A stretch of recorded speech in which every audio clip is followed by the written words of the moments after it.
Jalan mulus Prancis harus terhenti oleh Spanyol di semifinal. Gimana nih, Sen?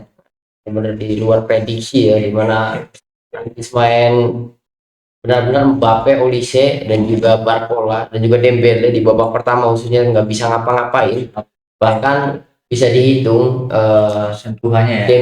Mbappe saja mendapatkan offside 3 kali di satu babak ya, dan selebihnya Dembele juga sama dan juga Barcola. Jadi sepertinya De La Fuente ini sudah mengerti dan sudah tahu cara meredam serangan yang dimiliki oleh Mbappe ya, dan juga memang strategi jebakan offside atau offside trap ini ya sangat sangat bagus digunakan untuk melawan tim-tim yang menggunakan counter attack cepat. Betul. Karena memang heran banget ketika Deschamps memasukkan Barcola tidak seperti biasanya starter itu pasti Dowe. Artinya ini sudah terbaca oleh De La Fuente jika memang Deschamps ini akan benar-benar menggunakan full counter attack maupun Barcola, Dembele dan juga Mbappe, dan terbukti benar dan langsung semuanya terkena offside trap terus menerus ya. Bahkan antisipasi counter attacknya bukan hanya di offside trap. Berapa kali kita lihat Unai Simon keluar dari sarangnya bahkan sampai ke tengah ya untuk memutus counter attack dari Prancis. Ada 2 kali juga memotong langsung ketika Kylian Mbappe mendapatkan bola. Bahkan uniknya Kylian Mbappe hanya mendapatkan satu shot on target sepanjang 90 menit berjalan gitu kan. Betul, ini ibaratnya kejeniusan dari De La Fuente itu sendiri ya, karena memang tahu banget tipikal permainan dari Betul. Prancis. Karena Spanyol mainnya jelek, mainnya nggak sebagus seperti laga-laga sebelumnya. Tidak ada serangan yang impresif. Pertama gol penalti, gol kedua itu murni kesalahan dari back kiri dan juga kerugian Prancis karena Saliba cedera. Iya, Karena itu kesalahan dari penggantinya, nomor 25 backnya Prancis, di mana dia malah ketarik ke Dani Olmo sehingga Pedro Porro lepas, tidak ada penjagaan, kosong banget gitu kan. Dan setelah babak pertama, bahkan setelah gol keduanya Spanyol, gua mengira ini Prancis akan comeback, soalnya Prancis sudah pernah mengalami hal seperti ini bersama Deschamps juga ketika final melawan Argentina. Nah, tapi menurut gua kesalahan Deschamps di pertandingan kali ini telat untuk memutuskan pergantian pemain. Dia tahu di sisi kiri loh dieksploitasi terus-menerus oleh Yamal dan juga pemain Spanyol, tapi dia mengganti Lucas Digne di menit 76, hydration break baru, masukin Theo Hernandez. Kan kelihatan banget kan ketika Theo Hernandez masuk nggak bisa apa-apa nih Spanyol gitu kan. Combine ke Yamal, kemudian juga sudah masukin Pedri, tetap nggak bisa gitu. Menurut gue sih ini benar-benar kesalahan, keputusan terlambat dari Deschamps itu sendiri. Tidak seperti final 2022, dia tahu yang salah itu ada di Dembele ya kan? Nah, babak kedua baru mulai langsung diganti gitu. Puzzle-puzzle yang kurang ini langsung ditutupi. Nah, pertandingan kali ini harusnya ketika di gol kedua masih di menit 60 harusnya masukin gitu Iya, kan. ibaratnya ini juga menjadi pertanyaan besar karena ya secara starting line up dari match pertama juga kan yang diturunkan jadi starter itu Theo Hernandez ya. Bahkan Digne ini kalau nggak salah diturunkannya itu kan di Mulai knockout perempat, tetapi Maroko. itu juga kan antara dia di babak pertama atau di babak kedua gitu. Tapi terhitung starter kan jarang banget gitu kan. Nah, dan uniknya kenapa gua katakan Spanyol mainnya jelek ya, karena memang permainan Spanyol juga sama tidak berkembang. Dari catatannya Spanyol itu hanya dapat 10 kali tembakan dan cuma dua on target, satunya gol gitu kan, dan satunya penalti, tidak terhitung shot on target ya gitu. Nah, untuk Prancis sendiri sama jeleknya gitu, tidak berkembang. Apalagi kita melihat banget ketika Prancis sedang menyerang, di situ ada babak pertama ada Barcola, Mbappe dan juga Dembele. Cuma 3 orang depan, tidak ada support dari fullback maupun dari gelandang gitu kan. Berarti dari sini De La Fuente bersama skuad Spanyolnya membuktikan bahwa untuk meredam serangan dari Prancis tidak perlu lakukan low block atau parkir bus ya, karena memang jual beli serangan juga mereka berhasil menemukan cara untuk meredam ya dengan offside trap. Iya, cuma satu menurut gua, cuma offside trap saja gitu. Dan yang pertandingan antara keduanya kan sama. keduanya itu sama-sama selalu terkena jebakan offside. Bahkan golnya Yamal dianulir gara-gara offside ya. Meskipun tipis banget ya. Iya, tipis banget. Kemudian juga ada peluang lainnya dari Yamal offside lagi karena Spanyol mendapatkan 5 offside dan juga Prancis 4 offside gitu. Nah, offside dari keduanya ini benar-benar umpan-umpan terupas yang itu benar-benar kalau lolos nggak kena offside atau onside itu bisa gol gitu kan. Betul, ini ibaratnya sangat disayangkan akhirnya perjalanan dari Kylian Mbappe harus terhenti. Tetapi ada yang menarik juga, jadi sebelum di sesi latihan, ini kan semifinal itu pakai bola yang baru ya, yang bola untuk semifinal dan juga final gitu, Sen. Bola Nah, khusus ya. bola khusus gitu kan. Nah, Kylian Mbappe itu mengeluhkan kenapa bola ini pantulannya tidak seperti bola normal Iya, biasanya betul. gitu Iya. kan. Ini juga kan, nah di sisi yang lain Spanyol cocok dengan bola ini Iya. karena memang mereka kan main bola datar. Iya, Kalau untuk betul. Prancis kan main bola-bola Iya, lambung gitu. apalagi Mbappe keluhan dia kan gara-gara dia flashing kan. Flashing Iya, dia jelek jelek. semua kan, lambung semua, tidak nukik, tidak Iya. tidak seperti Mbappe yang kita kenal lah. Mbappe kan beberapa kali mendapatkan tembak, bahkan ada free kick juga yang itu menguntungkan Mbappe tapi Iya. bolanya lambung ya, wajar banget dan juga benar ini menguntungkan Spanyol banget Iya, gitu kan. betul. Dan terlihat dari pertandingan kali ini, jujur Spanyol itu benar-benar dia itu cuma dia tahu putus keran golnya Prancis dan juga Iya. memang kita juga sudah bahas ini belakang Prancis itu jelek dan Nah. jelek banget. Baru ke expose sama Iya. Spanyol ya kan. Ini yang benar-benar Prancis itu sepertinya memang ditakdirkan untuk kalah.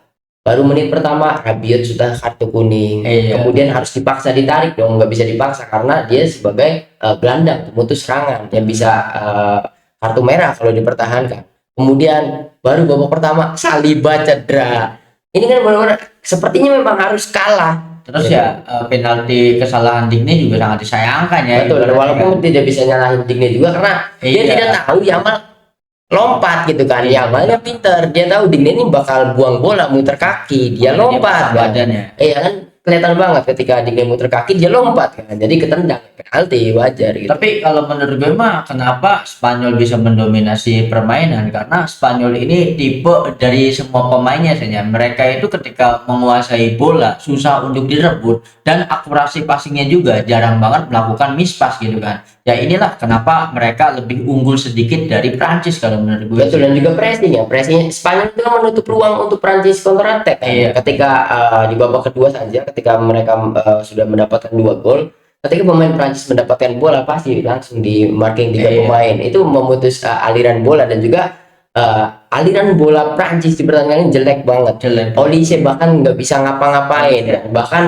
yang sedikit memiliki peluang banyak ya Ousmane Dembele gitu Dembele. kan. Nah, tapi tadi ketika ada itu kalau misalkan memang bukan strategi De La Fuente offside trap, mungkin akan terjadi banyak gol. Iya. Karena kita tahu terupasnya Dembele saja ke Mbappe, kemudian juga ada beberapa terupas yang offside itu benar-benar anjir. Ini De La Fuente ini udah tahu cuma meredam Kylian Mbappe dan juga Prancis trap offside dan nyata karena bahkan pemain bertahannya Spanyol itu meninggalkan garis final third. Iya. Lebih dekat ke lapangan tengah itu jelas-jelas trap offset banget. Nah, terus ini juga terjawab sama penampilan impresif Unai Simon ya kan. Ya karena kenapa back dari Spanyol itu benar-benar pede untuk ninggalin line mereka, ya karena ya mungkin sudah dilatih atau segala Betul. macam. Jadi Unai Simon tuh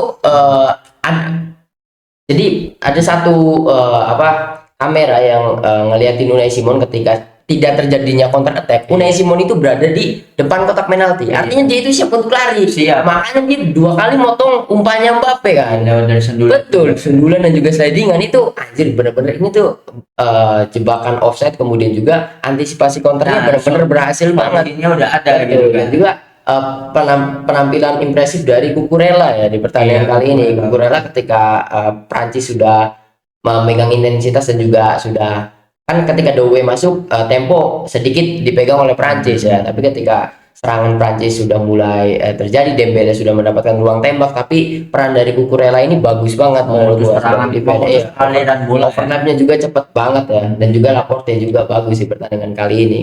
Memang benar, ini ibaratnya seperti taktik yang biasa dilakukan oleh Jerman ya dengan Manuel Neuer-nya gitu kan di tahun 2014 gitu kan. 2014 gitu. Benar. Dan baru gue baru tahu kan, Spanyol baru tahu main kayak gini dari Iya. dari awal. tidak pernah bermain seperti ini gitu kan. Makanya ini juga tidak mengherankan kenapa mereka itu apalagi kita ngomongin win rate antara Yamal versus Mbappe di Spanyol dan juga 3-0 Prancis ya 6-0 bahkan ya. Total itu untuk Yamal. Yamal versus Mbappe-nya saja untuk Yamal di ini Oh, gitu kan. sama-sama klub berarti. Iya, bisa. Kalau untuk ya uniknya kalau negara yang lebih unik, Iya. 3-0 ya, semuanya kompetisi, Iya. bukan friendly gitu Iya. kan. Di semifinal Euro, kemudian di Nation League 5-4. Di semifinal Iya. juga ya 5-4. Iya, dan di semifinal Euro kan 2-1 gitu Iya. kan. Dan sekarang di semifinal Piala Dunia. Ya, ya ini ibaratnya membuktikan ya meskipun Yamal itu pesaingor tetap akhirnya terbukti juga ya. Iya, ya, kalau misalkan Cyborg kan memang berhak kan seperti itu gitu kan ya, dia bisa membuktikan juga akhirnya. Dan di pertandingan kali ini kan Yamal bener-bener ngebet banget ingin nyekor kan, Iya. tapi gagal lagi kan, dan sekalinya gol offside, tipis banget offside-nya. Ini kayak ibaratnya kayak sebuah pembuktian ya. Ya mungkin confidence-nya Yamal itu ya karena memang dia melihat performa dari tim keseluruhannya, permainan dari tim juga. Bahkan ketika statement Yamal itu dirasa sayurnya terlalu berlebihan, langsung di defense sama Unai Simon juga. Ibaratnya ya untuk pemain muda haruslah memiliki mentalitas tersebut agar mereka tampil tidak ragu gitu kan. Iya ya, tapi bagusnya ada salah satu momen Yamal ketika kombinasi dengan Dani Olmo atau Fabian Ruiz nggak salah, yang dia muter, yang Iya. leg-nya Maignan pada Iya. saat itu.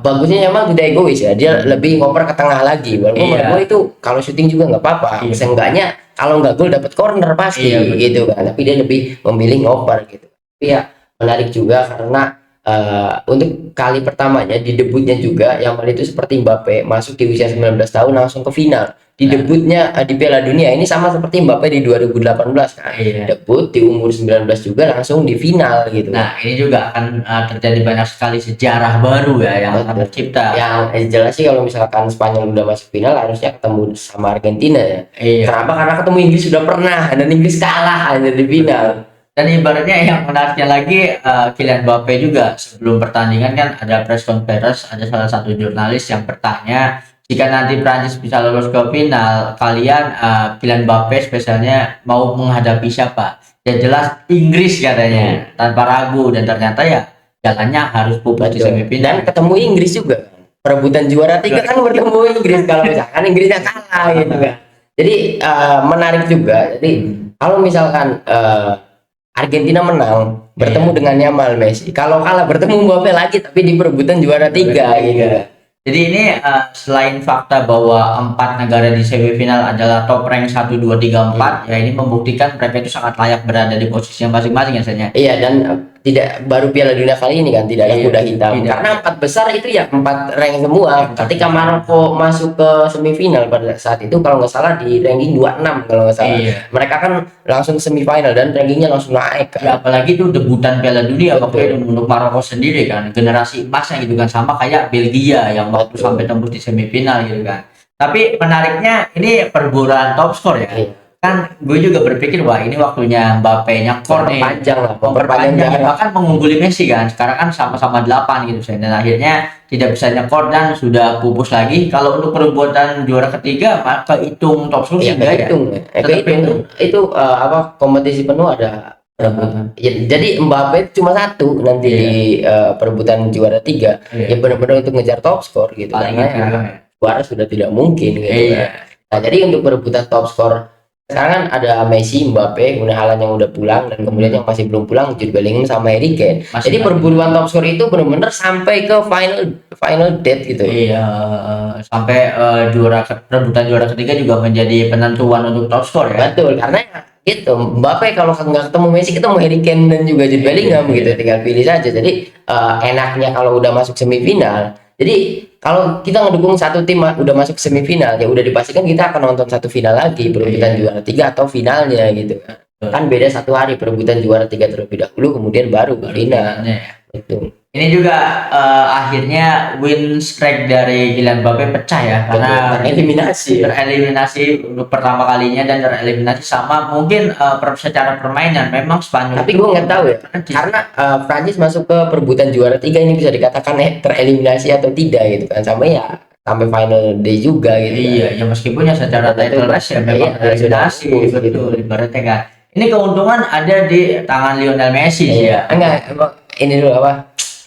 Jadi kan kutukan untuk rank 1 kan itu dimulai sebelum H-1. Iya. Ini Prancis baru naik ke rank 1 dia langsung kalah. Itu dia yang digoreng-goreng sama media seluruh dunia juga. Wah, ini kok ujuk-ujuk yang dapetin beban kutukan bukan Argentina. Iya, soalnya Prancis baru naik ketika Piala Dunia sudah bergulir Iya. gitu kan. Karena ya ketika H-1 penyelenggaraan Iya. Piala Dunia match pertama saja itu masih Argentina Masih kan, di Argentina. posisi pertama. Ya, dan ini juga mungkin campur tangan semesta juga ya. Betul. Yang paling menarik itu nanti duel antara Inggris dan juga Argentina ya, karena ini akan syarat sejarah juga. Betul. Karena mereka Karena Argentina juga mengulang sejarah ya. Mereka request pakai baju tandang. Iya, ini seperti kejadian sebelumnya, dan sebelumnya juga perasaan di semifinal atau di final ya. Waktu juga itu kan di Amerika juga kan.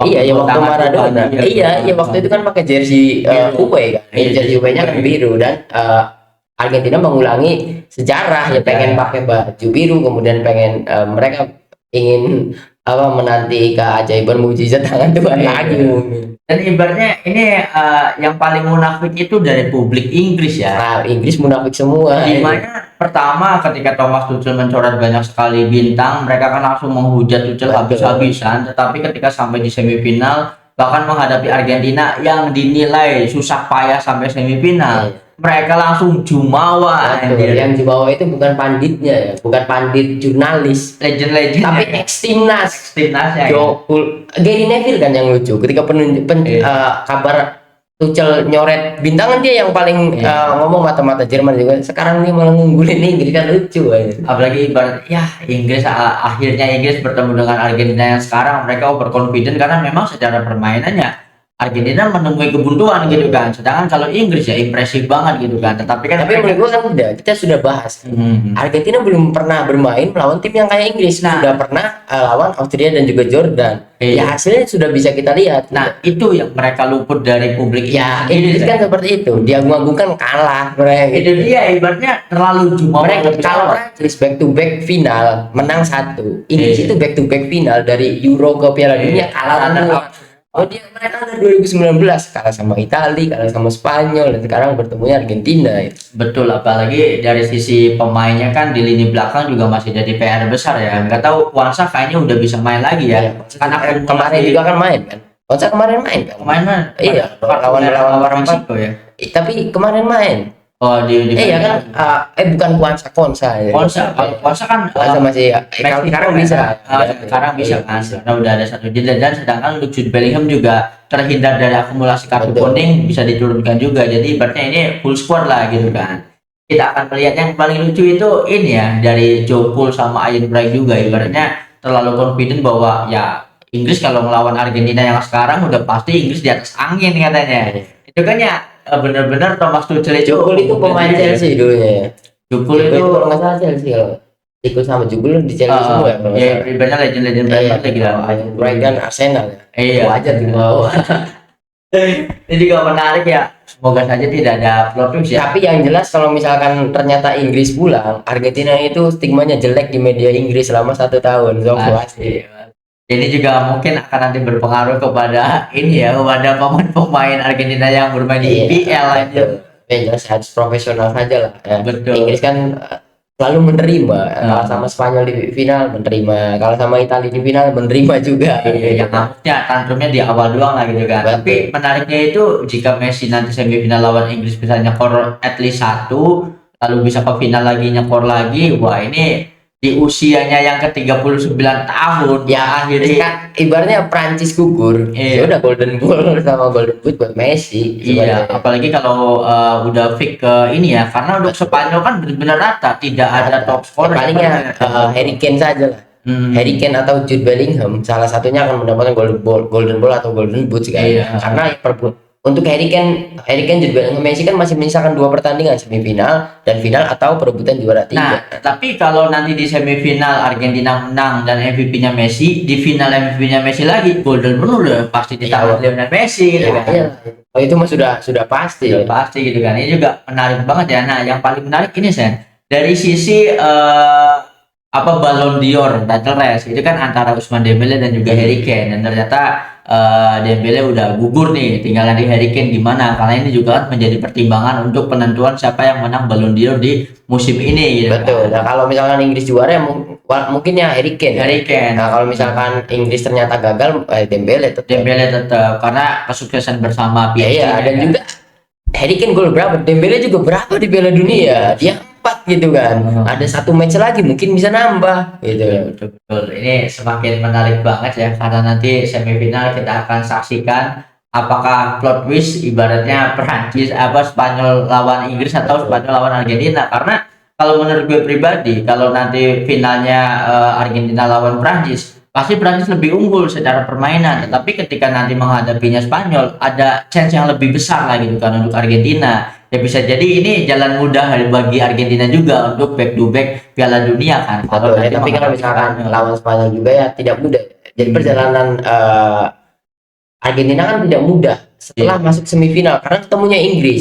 Cuma kita yang gak meremehkan Inggris, bahkan gua kan memfavoritkan Inggris menjadi juara dan terbukti mereka masuk semifinal gitu kan. Dan pandit yang lainnya kan wah Inggris pasti pulang dari grup saja sulit dan juga segala macam. Cuma kita yang ngomong Inggris itu jadi favorit juara dan betul gitu kan. Dan bahkan dua pemainnya on fire, Jude Bellingham dan juga Harry Kane tidak hanya membawa Inggris sampai semifinal, mereka juga masuk ke dalam list top skor gitu kan. Betul.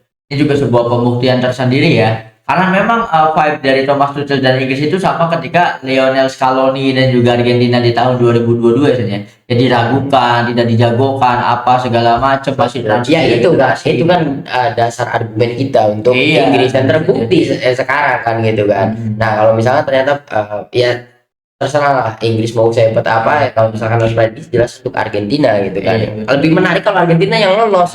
Karena ini akan ibaratnya finalisima dan final Piala Dunia jadi satu sok di situ gitu kan. Perlu pialanya 2 gitu karena finalisima kan sempat diundur gitu kan. Kalau pialanya 2, finalisima juga termasuk ya, ibaratnya kalau nanti Argentina juara back to back semua tuh.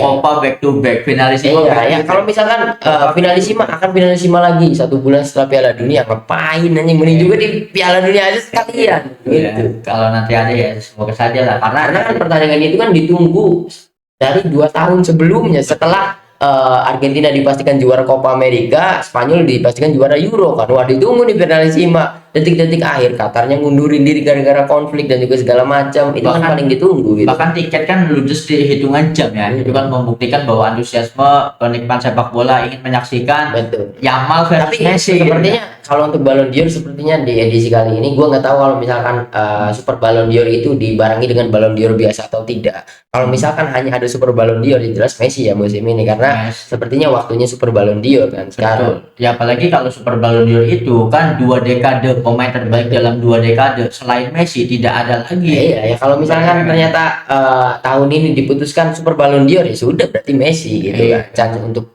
Dembele sebagai back to back Champions League apa. Kalau misalkan acara Ballon d'Or ceremony itu cuma Super Ballon d'Or saja, tidak dibarengi dengan Ballon d'Or biasa gitu. Sebenarnya sudah Messi. Ya mau ngomong apa lagi di usia 39 juga sudah sejauh ini gitu kan. Apalagi kalau Super Ballon d'Or itu kan terhitung poinnya 20 tahun Zen. Otomatis 30 tahun nah, apalagi 30, ibaratnya Messi itu mendominasi 2 dekade loh ibaratnya kan. Ya ibaratnya era sebelum Messi saja secara poin udah kalah jauh sama Messi. Maksudnya kalau misalkan di tahun ini diputuskan Super Ballon d'Or akan diserahkan. Nah, yang jadi pertanyaan, Super Ballon d'Or kan ajang 30 tahun sekali, dibarengi dengan Ballon d'Or tahunan atau tidak. Gitu.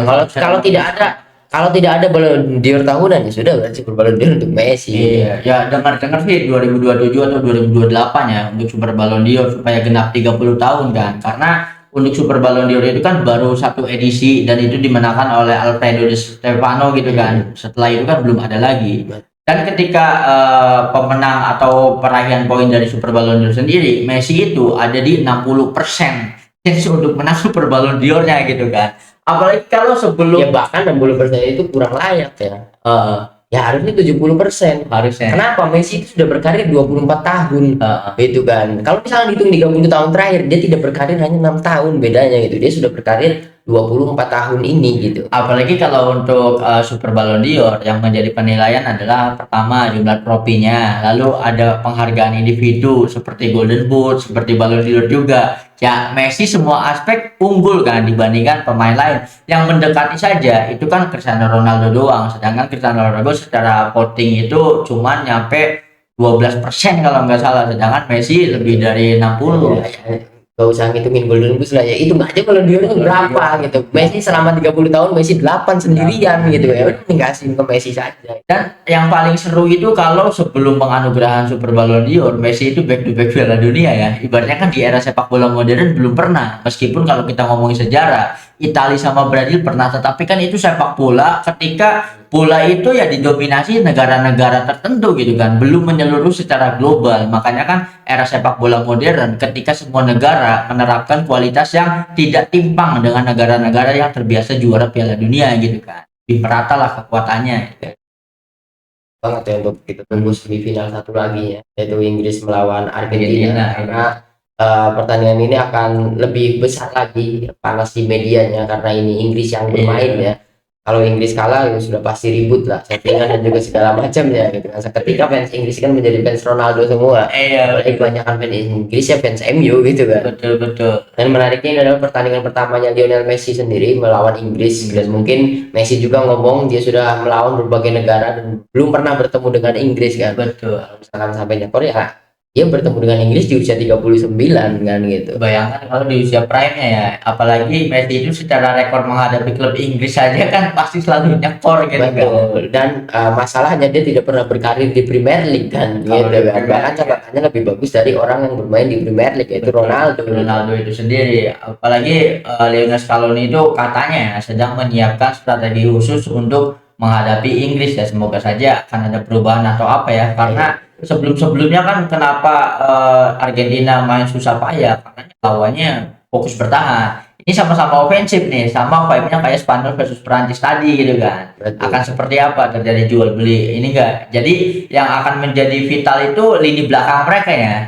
Kesolidan lini belakang yang akan menjadi jaminan Betul, gitu. tapi menurut gue sih tetap mengunggulin Argentina ya, karena jujur Inggris itu golnya bukan karena sistematis. Iya, betul. bukan karena sistem dari permainannya gitu. Lebih ke kemaluan. Kalau Argentina ketika bertemu dengan musuh terbuka, gol-golnya itu dari sistem. Betul. Golnya Messi ketika di match pertama itu benar-benar hasil latihan semua. Kalau untuk Inggris kan itu benar-benar kebrilian dari Jude Bellingham. Positioning ya, Gitu kan. positioning Ketika strikernya terkunci, dia benar-benar mengambil peran sebagai second striker dan juga tidak hilang dari radar back kan. Jude Bellingham juga melawan Norway kemarin kan.